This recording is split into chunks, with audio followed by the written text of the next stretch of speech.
Let's get the latest medical assessment from Professor Peter Collignon, who joins us again live from Canberra. Thanks for talking to us again, Peter. I'd just like to get your overview, I suppose, of the frustrations we're seeing from small business and from the premiers about state borders.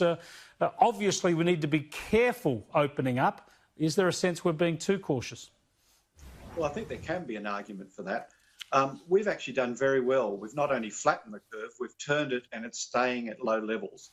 But we still have to look at how many cases are occurring, and it's about 10 to 20 in Australia per day, and that's likely to continue. I think one of the problems is that some people believe we can eliminate this virus, and I think that's unlikely, unfortunately, because there's so much subclinical and low-level symptoms that people have. So it'll just smoulder on below the surface and every now jump up and bite us again. So New Zealand went for that approach, and I'm not sure they succeeded. And of all the states in Australia, Victoria had very much the elimination approach as well. And their extra restrictions didn't really make much difference because, in fact, they've had the biggest community outbreak more recently compared to anyone else. And some of the smaller states have had not many cases, but that's to do with the size of the population, I think, rather than the fact that they can assume there's no virus in their state. Yeah, but when you look at, say, Western Australia, South Australia and the Northern Territory, all three of those are virtually COVID-free at the moment. I suppose that's what's encouraging them to keep their borders closed. Well, you can look at the ACT, Canberra as well. I mean, with Queensland, which is effectively part of Canberra, there's a population of over 500,000. And we have had probably only one community transmission and maybe not even any. And we have actually had our borders open. So I'm not necessarily sure that closing borders actually stops you having cases. What stops you having cases is doing all the things we know that decrease droplet transmission.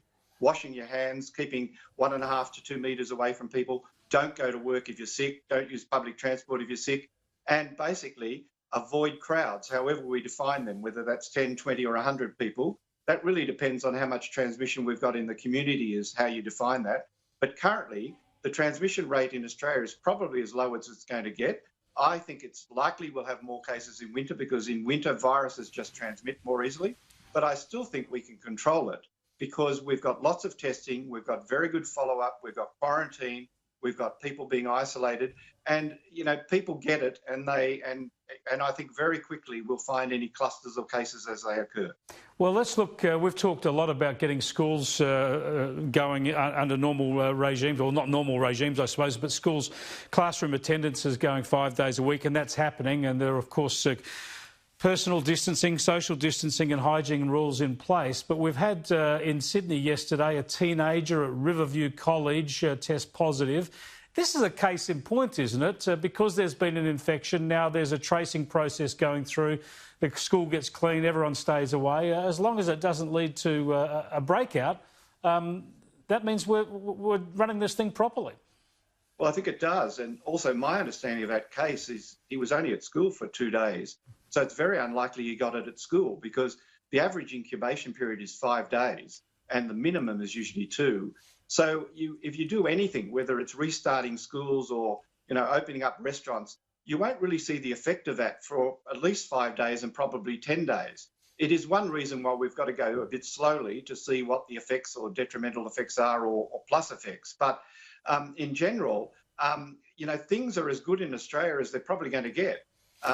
We've got the lowest transmission rate in the world. Yes, it might go up a bit in winter, but we're going to have this problem for the next 18 months to 2 years. So we're going to have to come to a level of risk that's acceptable, that we can control, we can minimise, but we can't all become hermits for the next 2 years. Just briefly then, would you be so bold as to give some advice to those 4 state premiers who've got their borders closed? Given all the economic pressures, shouldn't they open them?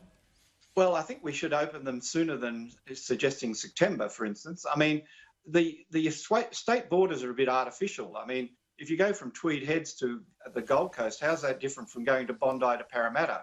I mean, the issue is if we start getting a lot of transmission, and I don't think we will, that's an issue again. How far do we let people go? But that's not so much a state border issue as advising people whether they can go 50 kilometres, 100 kilometres and not doing unnecessary travel.